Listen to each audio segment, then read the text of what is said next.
Hello and welcome back to Revealing Revelation, the Bible prophecy channel that gets to the heart of the mysteries of prophecy. My name is Alain Dubreuil, and don't forget, if you get something out of these teachings, remember to like, share, and subscribe. And don't forget, in the description box under every single video, we have links to an additional 10 other language translation channels to make it easier to share with family and friends in their languages around the world.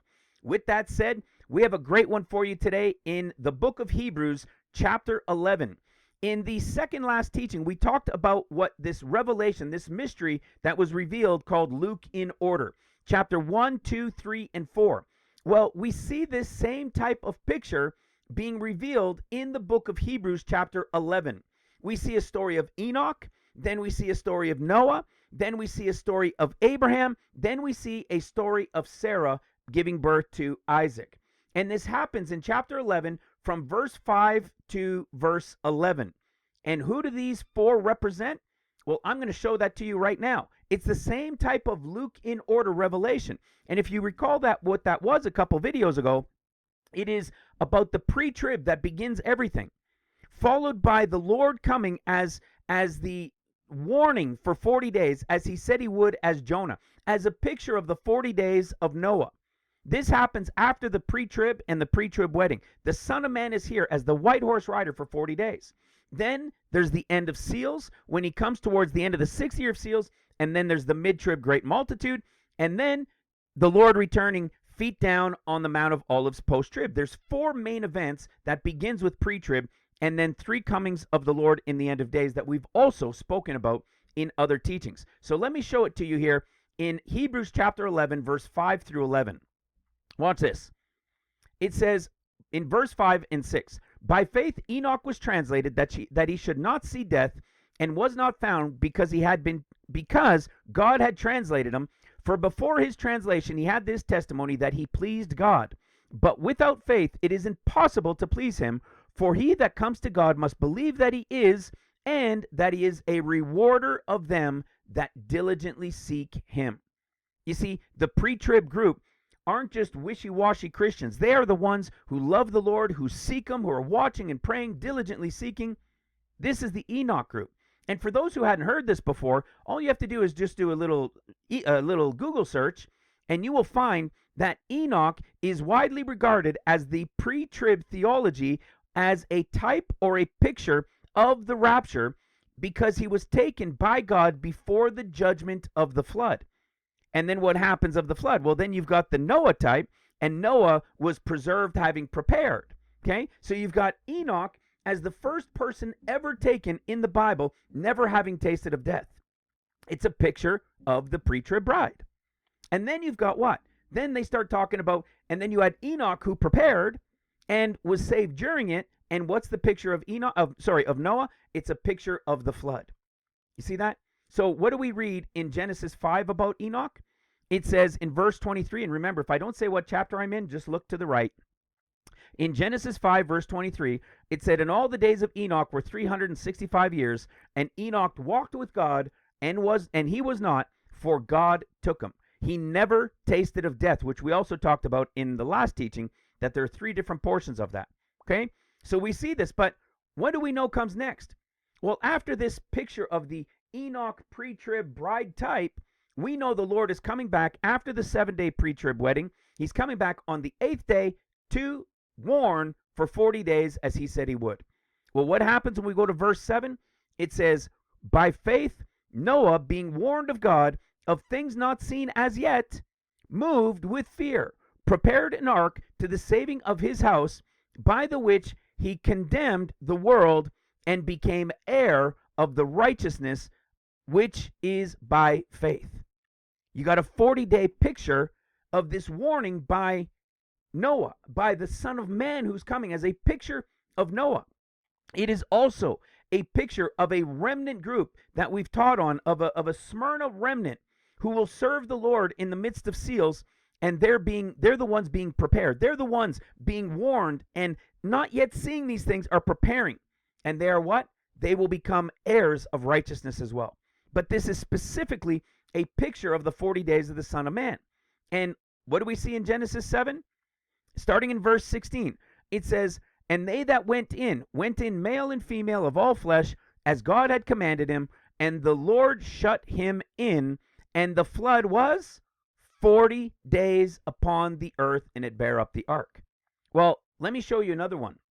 In Luke chapter 17, which is a different Noah story. It's not the whole Noah story that we read at the end of Matthew's discourse, which is post-trib. This is a picture, again, of this early 40-day warning by the Son of Man. In fact, in Luke 17, starting in verse 24, it says, "For as the lightning lighteth out of one part of heaven, and shineth unto the other part of heaven, so shall the Son of Man be in his day." Is this pre-trib? No. This is the post-trib coming of the Lord that we read only in Matthew's discourse. You see, you've come to learn that the end of days isn't all about Luke's gospel, but it starts with Matthew's gospel, but that it's Luke, then Mark, then Matthew. Pre-trib, mid-trib, post-trib, and that, as Paul told us in 2 Corinthians chapter 12, this pre, mid, and post will take place over a period called above, which is 50 days, followed by 14 years. Okay? You've understood that if you've been following along. If you haven't, go watch some of the earlier teachings. Now listen to what it says. This is only in Matthew's discourse, which is the post-trib coming of the Lord. In verse 27, it says, "For as lightning cometh out of the east, and shineth unto the west, so shall the coming of the Son of Man be."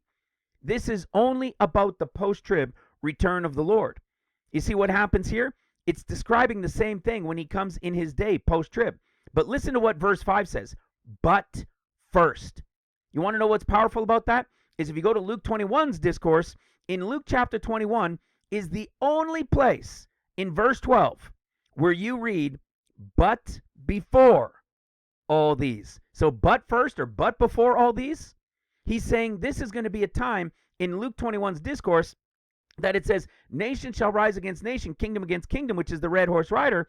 But in verse 12, only in Luke's, you see, "but before all these," meaning before nation against nation, kingdom against kingdom against kingdom. And why? Because the Son of Man is coming as the white horse rider. He is the one coming as the white horse rider for 40 days. And it's before the great sword is given of the red horse rider that they would begin to kill each other, which is nation against nation, kingdom against kingdom. It is the 40 days coming of the Son of Man. And what is this all about when he says this? Well, listen to this. Again, Luke 17 from verse 25, "But first." So that connection to Luke's discourse. This is why in Luke's discourse, it's the Son of Man coming in a cloud singular. It's the same connection to the white horse rider, the 40 days as Noah. It says, "But first must he suffer many things and be rejected of this generation. And as it was in the days of Noah, so shall it also be in the days of the Son of Man. They did eat, they drank, they married wives, were given in marriage, until the day that Noah entered the ark, the flood came and destroyed them all." What's this story of? The 40 days that comes first, right after the pre-trib. It's all in order, brothers and sisters. Now watch this. What's the third part? Abraham. In verse 8 through 10, in Hebrews 11, it says, "By faith, Abraham, when he was called to go out of the place that he should receive for inheritance, obeyed, and he went out not knowing whither he went. By faith he sojourned in the land of promise, as in a strange country, dwelling in tabernacles with Isaac and Jacob, the heirs with him of the same promise." Now listen to this. Verse 10, "For he looked for a city which has foundations, whose builder and maker is God." Well, if you've been tracking through this revelation over the years in our main ministry revealed, you know what this is exactly talking about. You see, at the end of the 6th year of seals, the Lord is coming with heavenly Mount Zion, and the great multitude is going to go in the mid-trib great multitude to paradise, and Israel, the Jewish people and true Israel, will go back into the land. And this land will have only had foundations of the temple in it. The temple will not have been rebuilt during seals. There'll be a decree to rebuild the temple, but in all of seals, only the foundation will be laid. And it will be laid within the 4th year, it'll be done. We see this as a picture in the book of Zechariah, 14 chapters, 14 years. And in chapter 4, we see the hands of Zerubbabel have laid the foundation of this house, and his hands will also finish it. Well, what's crazy about this is in Zechariah chapter 8, which is the equivalent of the beginning of trumpet judgments. We see that then the temple is going to be rebuilt. You see, why? Because only the foundation is laid during seals, which is why when Abraham is referenced there and looking for a place which is the land of his inheritance, when they're going to be brought back to Israel, it says it'll be a place that only has foundations. We see this also in First Kings chapter 6, verse 37 and 38. It says, in the fourth year, remember Zechariah 4, in the fourth year, in the midst of seals, the foundation of the house of the Lord was laid. Okay, in the prophetic picture, it's the midst of seals. In the 11th year, in the month of Bul, which is the 8th month, was the house finished. Well, when is the house actually going to start to get built? It won't be until the first year of trumpets, and it'll be about 3.5 years to rebuild it. And in the 11th year of tribulation, the temple will have been rebuilt on the foundation that was laid during seals. It's a prophetic picture of this exact period of time that we're talking about. And look at right here in Zechariah chapter 8, we see the Lord is now returned on heavenly Mount Zion, like we said, because he had come with paradise. He had come to receive them unto himself, right? For the mid-trib great multitude. And the Jewish people and true Israel will be brought back into the land. But the Lord is there on heavenly Mount Zion. He gathers the people back. And listen to what it says in verse 9.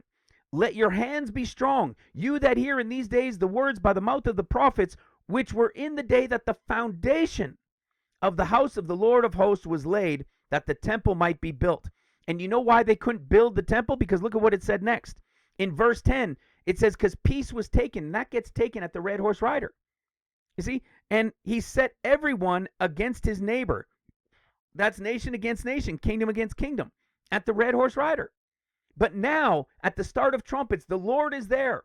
And now they're going to start to rebuild. And at the midpoint of rebuilding, at the midpoint of trumpets, about 10.5 years, which is in the 11th year, the temple is built. And then what happens? You have Matthew 24:15, the abomination of desolation. In Matthew's gospel, in his discourse, this is when the beast now comes out of the pit because the temple had been rebuilt. And in the 11th year, it's done, just like it said in 1 Kings. This happens at the 5th angel when the bottomless pit is opened. It's the 2 Thessalonians chapter 2, the time of the great falling away, when the son of perdition, the beast who came out of the pit, is now going to go into the temple and declare himself to be God. You see how all that works? All played out over the 4 portions, over Luke in order, over the 14 years and the portion called above. Well, now look at how it ends. In verse 11, through faith also, Sarah herself received strength to conceive seed and was delivered of a child. Who is this child? This child is, of course, Isaac, the promise. And we see it in Genesis 21, when Abraham was 100 years old. This is the post-trib picture of the return of the Lord, feet down on the Mount of Olives from Matthew 24. Watch this. In Genesis 16, we see that Abraham, when he was 86, had Ishmael, the wild man, right? The Arab nations. In verse 17, he is 13 years later. He's 99 years old, and he makes a covenant, just like the Lord will renew the covenant in the final year of tribulation. And then what happened in Genesis 21? You guessed it. Abraham is now 100 years old when Isaac shows up. What is that a picture of? It's a picture of the 7 years of seals, the 6 years of trumpets, the return of the Lord, feet down on the Mount of Olives for the 14th year. You see that?